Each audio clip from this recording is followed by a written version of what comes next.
Hey everyone, I'm back. Okay, so this time around, I'm reading to the grade 5 and 6, I believe, and this book is called "Go Show the World," and it's a celebration of Indigenous heroes. Okay, so basically, I'm just going to introduce myself. I'm Mrs. Giles, or you can call me Miss Katie. Um, I'm the Indigenous support worker for the public schools.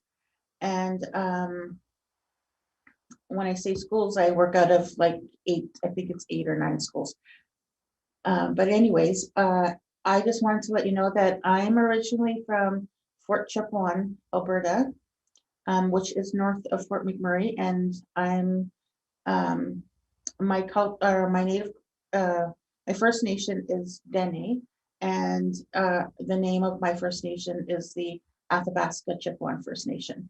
And I was raised in Fort Chip, and then moved in and out from Fort McMurray to Fort Chip, back and forth for the time, uh, yeah, for many years. But anyways, so before I start, I just wanted to show, I've been showing everyone my room. So I'm just going to show my culture room. This is at Thickwood Heights in Thickwood, and it's Thickwood Heights School. So, but I have a bunch of books back here. I got a lot of resource books for FNMI's stories. And then I've got the wall.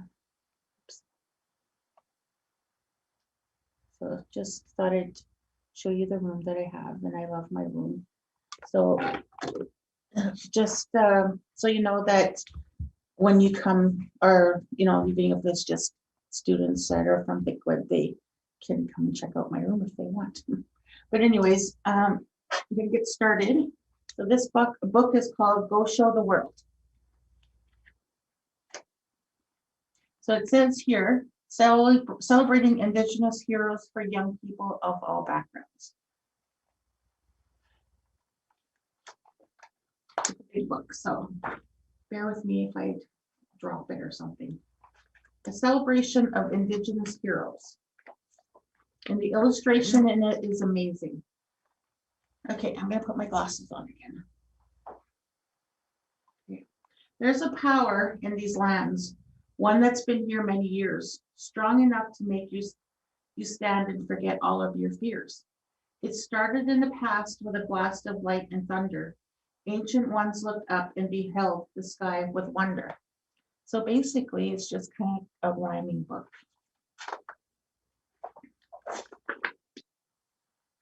Under starry nights, west Sakakawi, I think that's how you pronounce it, led Lewis and Clark so America could spread. Plus, she healed them when they were almost dead. The men got the credit, but should she have instead? So she's got, I actually have a book, another story of this lady. Sakagawi,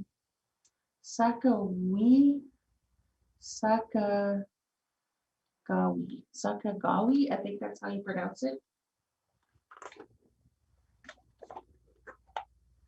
Before he made the big leagues or won Olympic gold, little Jim Thorpe ran all the time, I'm told. His twin died at a boarding school, leaving Jim alone. All he knew to do was run, so ran the whole way home. Finally, his dad said, "Jim, don't run away.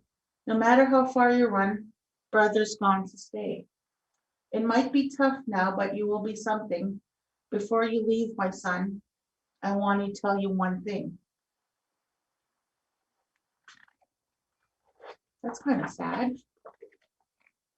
You're a person who matters. Yes, it's true. Now go show the world what a person who matters can do. So to me, it seems like he was probably like a gold, or maybe someone that run the marathon or won gold in a running sport or of some sort. Sue LaFlash Pycott pushed doors till they let her in. They may have called her too dark or even too feminine, but she kept working hard even as they mocked her till she earned a name that stuck. Now they call her Doctor.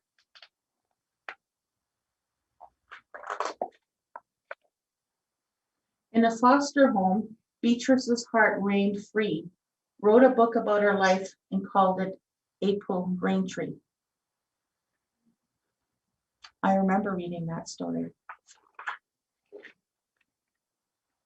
You need to stand strong.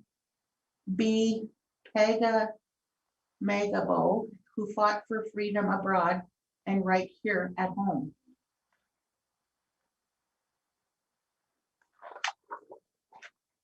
When you feel tired, remember Tiwazi Clear. She walked a sad trail, but shed no tear. Carried sweat rocks the whole way so culture could live. When they asked her why she did what she did, she simply said,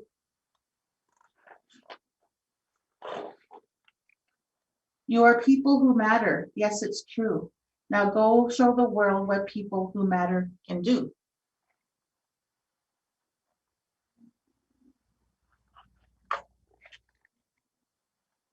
These, a few of my heroes, maybe now you're heroes too. Let's look ahead at our lives, think of what we want to do.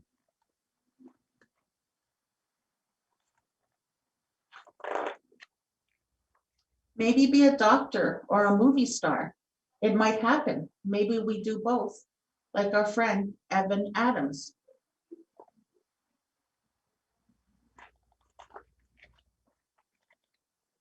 We're like John Harrington in space. No, wait, Mars. We're like Carrie Price standing tall against a charge. Like Weenick Hornmiller, hurt but keep right on, become captain of our country. Our spirit's too strong.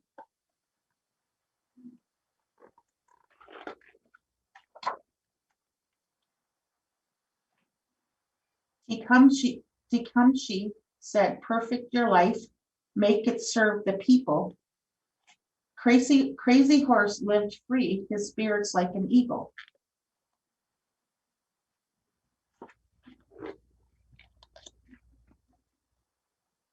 Netnoqua was a woman, like most, a true warrior, strong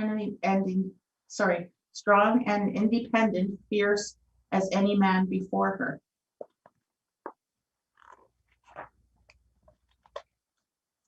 Remember, always do right. Try to be positive. If you ever do wrong, make it up and please forgive. All paths are open to you. The brave, you take a stand. Wherever you go, these words echo through the land.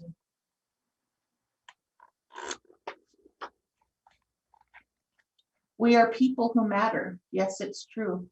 Now let's show the world what people who matter can do.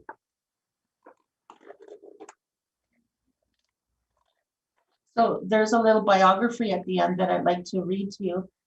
So it's going to talk about, I think, the people that are in this book. So Sekawaki,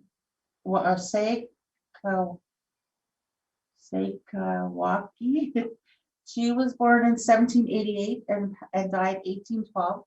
She was a Shoshan woman who acted as a guide, advisor, and negotiator for the American travelers Lewis and Clark under expedition. She carried her newborn baby along on the journey and connected indigenous peoples and knowledge with a growing America. Jim Thorpe was born in 1887. He died 1953. Was a Sac and Fox man who was voted the greatest athlete of the first 50 years of the 20th century by the Associated Press. He was an Olympic gold medal winning pentathlete and decathlete, pro football player, pro basketball player, and pro baseball player. Wow. Dr. Peacock was born in 1867.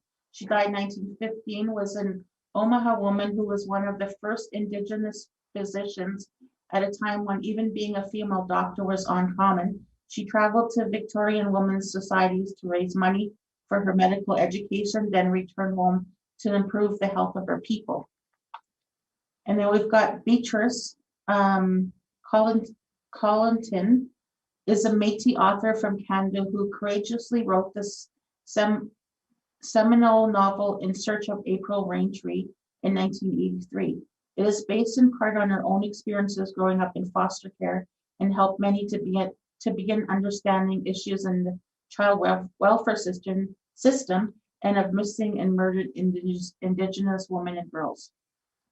Then we've got Frances Pega Meguabo. I don't know if I'm even pronouncing these right, but I'm just trying. So 1889 to 1952, he was an Anishinaabe soldier who was the most highly decorated First Nation soldier in Canadian military history. He is said to have been the most effective sniper of World War I. He returned home and became chief of his First Nation, fighting for his people's civil rights in Canada, as Brian McInnes wrote in his books, Sounding Thunder. He once translated his family name as it advances and halts, which is derived from his great-great-grandfather.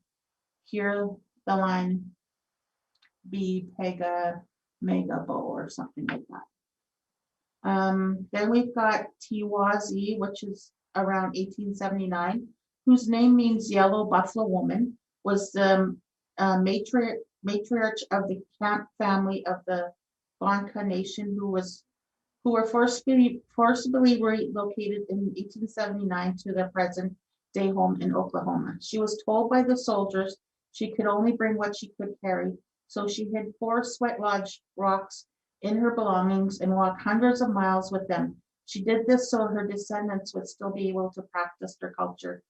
The Camp family still proudly practices the Bonka culture and goes to sweat lodges today.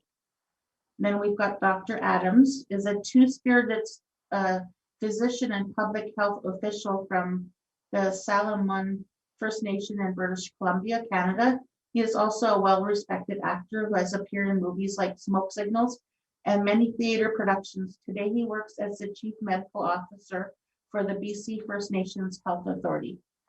And then we've got John Harrington, 1958 to the present, is a Chickasaw man who became the first Native American to fly in space. Wow.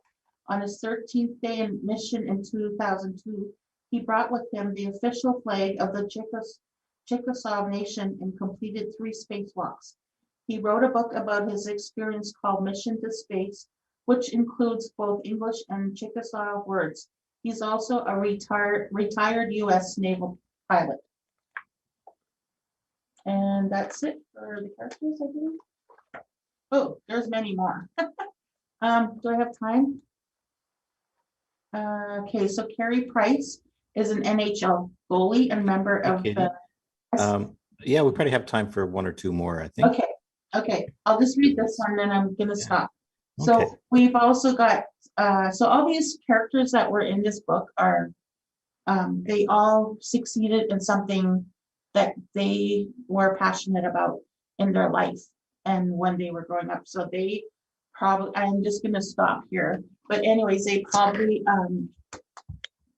did so well with all of their, it sounds to me like they did really well with their life and that they followed their dreams. So it's not, things in life may seem very tough, but you can always succeed, and as long as you put your mind to it, you can succeed in whatever way that you go upon doing it. So that's a great book, and I bet you it's in all of our school libraries. Yeah, I hope so. So Go Show the World is the book. Good stuff. I want to thank you very much, Katie. You're welcome. Thank you for doing this today. I sat and listened to all of these. This was great. Wonderful.